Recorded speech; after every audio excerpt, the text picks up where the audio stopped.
Bismillahirrahmanirrahim. Assalamualaikum dan salam sejahtera. Apa khabar semua? Jadi pada sesi kali ini cikgu akan sentuh pula mengenai masih lagi dalam bab 1 tingkatan 5 iaitu tentang kedaulatan negara. Cuma pada sesi ini kita akan lihat sambung daripada sebelum ni iaitu tentang 1.3 tentang kepentingan mewujudkan negara berdaulat. Jadi ini tajuk yang akan kita sentuh pada kali ini. Dan tanpa membuang masa lagi, jom pasak sejarah bersama dengan cikgu. Kedaulatan negara sangat penting. Oleh sebab tu kita lihat kepentingan kenapa pentingnya kita mewujudkan negara berdaulat ni. So ada 4 di sini iaitu yang pertamanya ialah kepentingan negara berdaulat ni akan membawa kepada keberkesanan dalam pentadbiran.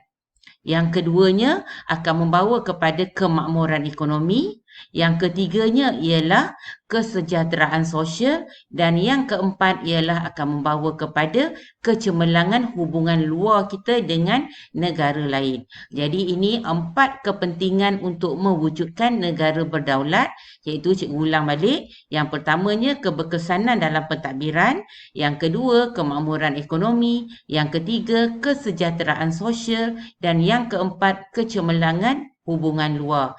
Dan kita akan lihat dengan lebih lanjut setiap satu kepentingan ini. Dan yang pertamanya, kita lihat dahulu dalam keberkesanan pentadbiran.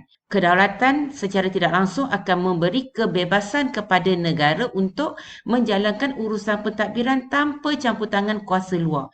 Maksudnya pihak luar, kuasa asing apa benda tak ada hak untuk campur tangan di dalam negara kita sebab kita sekarang ni dah bebas daripada mana-mana kuasa. Jadi kita boleh melakukan apa sahaja urusan pentadbiran di dalam negara kita. Dasar pentadbiran negara dijalankan dengan berkesan melalui adanya jemaah menteri dan kementerian yang berkaitan.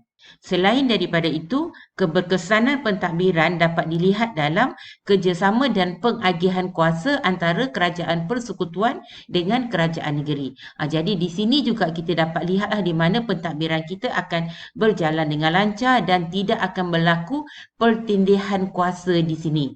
Dan yang akhir sekali, kita lihatlah keberkesanan pentadbiran juga telah diperkukuhkan melalui peruntukan undang-undang dalam perlembagaan persekutuan.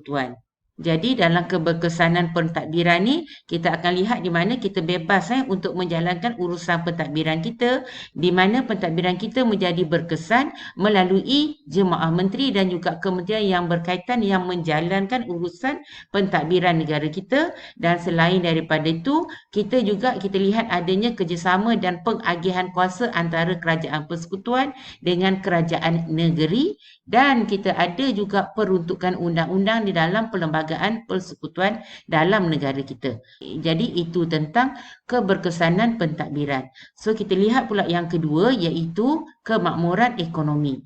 Kedaulatan ni sangat penting untuk melaksanakan dasar kemakmuran ekonomi. Ini dapat dilihat apabila selepas kita merdeka sahaja, apa yang kita lakukan, pelbagai usaha telah dilakukan untuk memajukan dan meningkatkan taraf hidup rakyat yang berbilang kaum. Maksudnya dia bukan satu kaum je. Semua asalkan adalah rakyat Malaysia. Dan selain daripada itu, kita dapat lihat di mana pembangunan ekonomi negara telah diperkenalkan, di mana ia meliputi dalam bidang pertanian, dalam perindustrian dan juga dalam perdagangan. Ini tentang kemakmuran ekonomi. Kita pergi pula kepada kepentingan mewujudkan negara berdaulat yang ketiga iaitu kesejahteraan sosial. Kedaulatan juga penting untuk negara kita ni melaksanakan dasar sosial bagi kesejahteraan rakyat. Di sini dapat dilihat di mana negara kita akan melahirkan generasi yang berilmu dan berkemahiran melalui pendidikan. Jadi dengan adanya golongan generasi yang berilmu dan berkemahiran ni, mereka ni nanti akan memberi sumbangan kepada pembangunan negara kita. Jadi itu bagaimana kita dalam kesejahteraan sosial ni kita nak melahirkan generasi yang berilmu dan berkemahiran. Selain daripada itu, perkara yang berkaitan dengan bahasa kebangsaan, kebudayaan, sukan dan rukun negara juga telah diperkenalkan. Ini secara tidak langsung ni adalah untuk memupuk perasaan muhibah dan juga semangat perpaduan dalam kalangan rakyat. Jadi itu tentang kesejahteraan sosial. Dan yang akhir sekali kita akan lihat tentang kecemerlangan hubungan luar negara. Bila kita merdeka ataupun kita kata kita negara yang berdaulat, ini telah memberi hak kepada negara kita untuk menjalinkan hubungan dengan negara luar. Sebab apa? Sebab kita dah bebas di sini, bermaksud kita tak terikat dengan mana-mana kuasa, jadi kita mempunyai hak untuk jalinkan hubungan dengan negara yang lain. Tak kisahlah negara mana yang kita nak jalinkan hubungan. Tapi hubungan yang nak dibentuk ini akan melalui penggubalan dasar luar negara kita. Selain daripada itu, kita juga menjalinkan hubungan diplomatik dan juga persahabatan dengan negara yang lain. Kita tak cari musuh, jadi kita mencari sahabat. Jadi kita buatlah hubungan diplomatik dan juga persahabatan dengan negara yang lain. Dan selain daripada kita berbaik dengan negara yang lain, kita juga telah mengadakan perjanjian dan kerjasama dalam pelbagai bidang.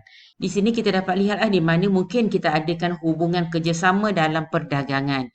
Mungkin kita ada hubungan kerjasama dalam pendidikan dan sebagainya lah. Banyak lagi lah perkara-perkara yang telah kita buat hubungan kerjasama dengan negara luar. Dan kesan daripada sini, Malaysia telah menikmati pelbagai faedah lah daripada kerjasama ataupun hubungan yang telah kita jalinkan dengan negara luar. Malah keanggotaan Malaysia dalam pertubuhan serantau dan antarabangsa juga sebenarnya telah meningkatkan imej negara kita.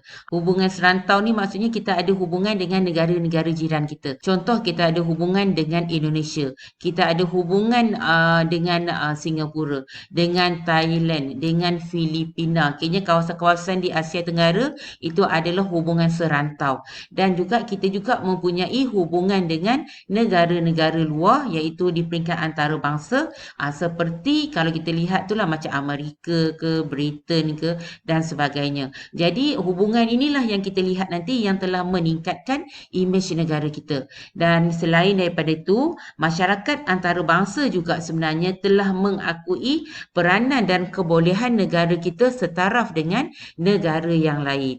Jadi itu mengenai apa? Mengenai kecemerlangan hubungan luar negara. Cikgu ulang balik, kita ada 4 kepentingan mewujudkan negara berdaulat ni. Yang pertama, kita ada keberkesanan pentadbiran. Yang keduanya tadi kita ada kemakmuran ekonomi. Yang ketiga, ini yang ada di depan mata kita, iaitu kesejahteraan sosial. Dan manakala yang keempat ialah kecemerlangan hubungan luar. Jadi ini yang dapat cikgu kongsikan bersama dengan kamu untuk sesi pada kali ini. Cikgu harap penerangan cikgu dapat membimbing kamu ataupun dapat memberi manfaat kepada kamu. InsyaAllah kita akan berjumpa lagi pada sesi yang akan datang dan semoga usaha kita diberkati dan kejayaan milik kita semua. Jangan lupa ikuti video cikgu yang berikutnya. Sekian, terima kasih. Bye.